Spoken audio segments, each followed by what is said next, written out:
Everyone had their favourite games when they were younger. You could have been a Mario fan, a Sonic fan, a Minecraft kid even. Me? I was a really big Sonic guy when I was younger. Sonic was my life. Then one day, I went to my friend Jack's house, and everything changed. My name's Andrew, and today we're going to talk about how this agonizingly captivating game called Pokémon single-handedly changed my life. And even after all the new additions, the controversies, and me finding more hobbies beyond a video game made for kids, it still means a lot to me.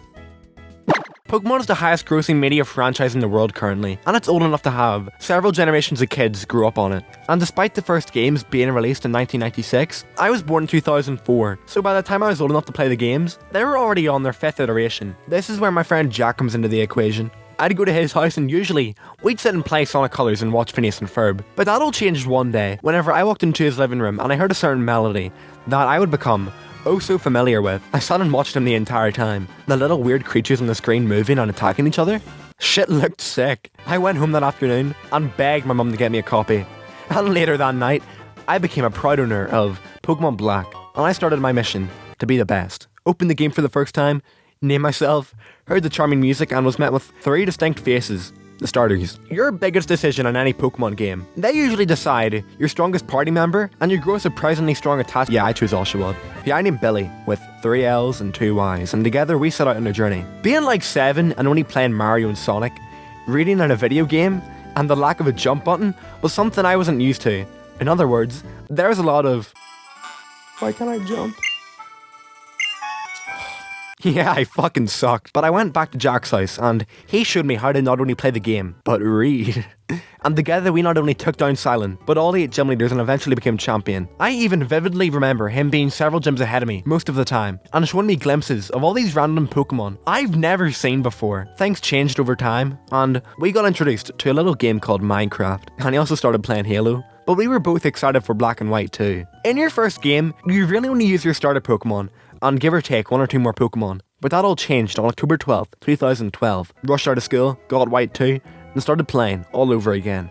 I chose Oshawott again, named him Waddles, transferred a Snivy over called MC, which actually stood for Master Chief, but Jack thought it stood for Minecraft, which was fair enough and probably funnier. I demolished those games in a week or 2. I saw an Infernape on TV, thought it was a dodgy looking Emboar. Next thing you know, I became obsessed with every region you could possibly think of. Johto, Kanto, Sinnoh, apart from that twat that blocked you from Sunyshore, everything captivated me. Jack and I would get our exotic Pokemon and just trade in battle, even if they were just dumb Starlies. We never knew back then that one of those trades would be our last.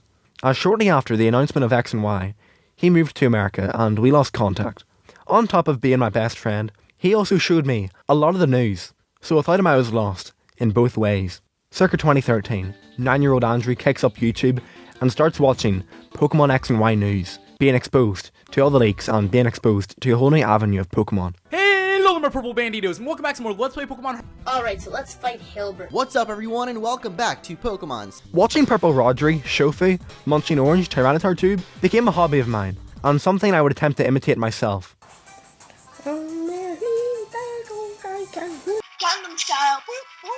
That wasn't all though. I was exposed to creepypastas, top 10s, ROM hacks, theories, remixes, battling.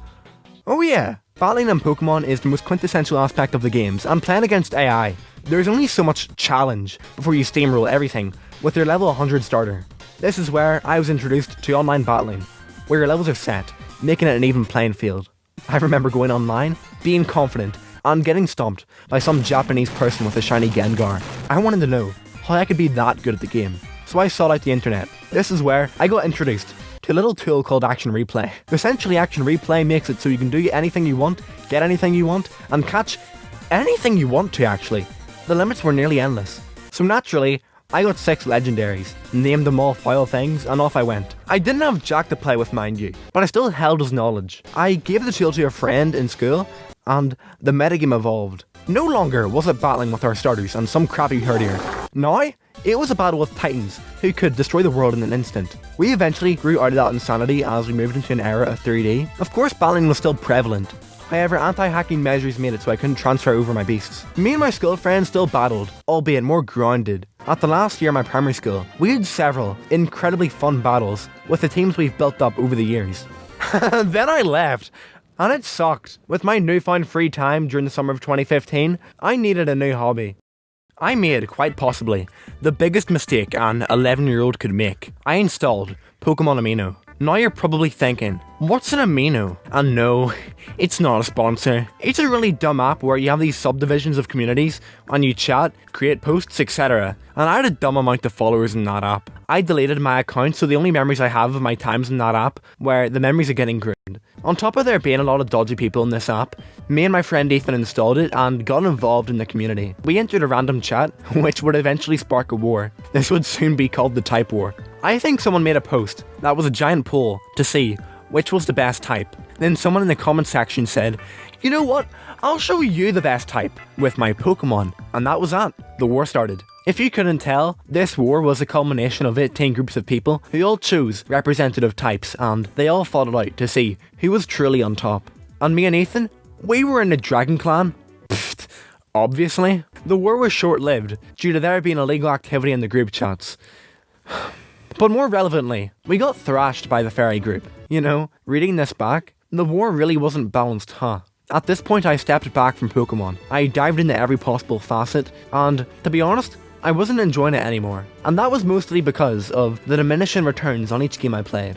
Like, the story of X and Y. I was so hyped for those games, and I woke up so early just to go and play them. Now, I still love X and Y, mind you, but these games were so shallow, and they lacked anything interesting beyond hints of lore. Then Oris? I'll be fair and say, I have good memories of this game, but they just made it so simple and so straightforward. Funny thing is, it all changed again. Going back to the whole YouTube thing, I learned about these challenges, Nuzlocks, Wonderlocks, etc. The idea of artificially limiting yourself to make the game harder intrigued me so much. I was watching videos online. You can tell that it took the regular stakes of the games and amplified it exponentially. And I tried it out for myself, and I had a blast doing it. You get to use Pokemon you've never used before, and it made simple, trivial battles against gym leaders into potentially catastrophic wars for survival. Interestingly enough, my favourite games to play challenges on were X and Y, which is pretty ironic. I guess it was because in a way it brought me back to the quote-unquote old days.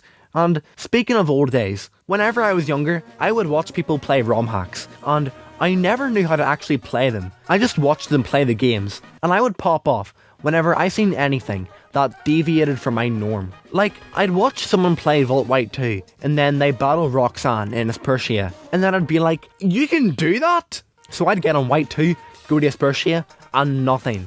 I was a dumb kid, but could you blame me? I didn't even know what a ROM hack was. And for those of you who don't know, a ROM hack is an alteration of the games it's based on. These alterations can range from anything as minute as allowing you to catch every Pokemon, to there being a difficulty overhaul, all the way to programming an entirely new world, with an entirely new set of Pokemon. Usually, these Pokemon vary in quality, but anyways, and I'll say it again, I was a dumb, stupid kid, but I was a 14-year-old at this point. I had knowledge and the internet at my side, so using the science of deduction, I came to the conclusion that I can play these ROM hacks by putting them on an R4 card, and so I did. And I started my journey that would not only be a breath of fresh air, but also serve to be a surprisingly emotional trip down memory lane. To make a follow-up on my statement about the difficulty of Pokemon, the difficulty of the games is heavily reliant on your knowledge of the games. Your knowledge is best tested by the strat and gym in Black and White, being a normal gym leader, with an elemental monkey that goes up against your starter. If you have knowledge, you'd know that you can get an elemental monkey of your own. But back then, I didn't have that knowledge. Therefore, it was harder. There is also some type chart thing, but I don't know how to read. Either way, I installed Volt White 2 and Storm Silver my R4 card, and started playing Pokemon all over again. And I got beat over and over and over again. And I liked it. Whenever I beat a gym leader in these games, it didn't feel like getting a participation award. Whenever I overcame an obstacle, I was relieved.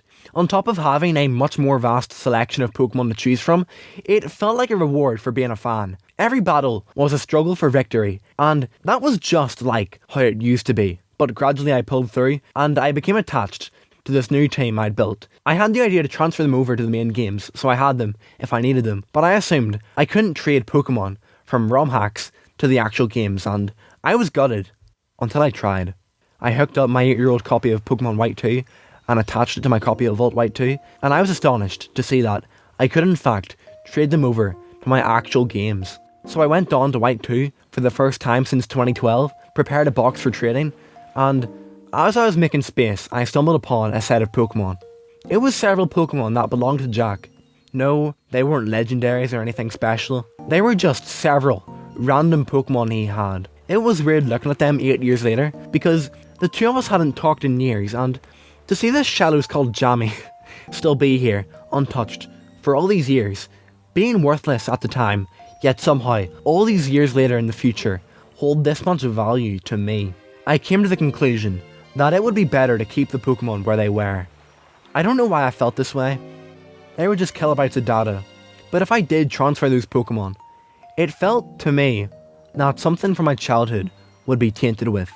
After this ordeal, I checked Omega Ruby to see the Pokemon I could transfer over. One thing led to another, and I went on the Versus Recorder, and I saw all the battles I had over the years, and the final one I had in primary school before we all left.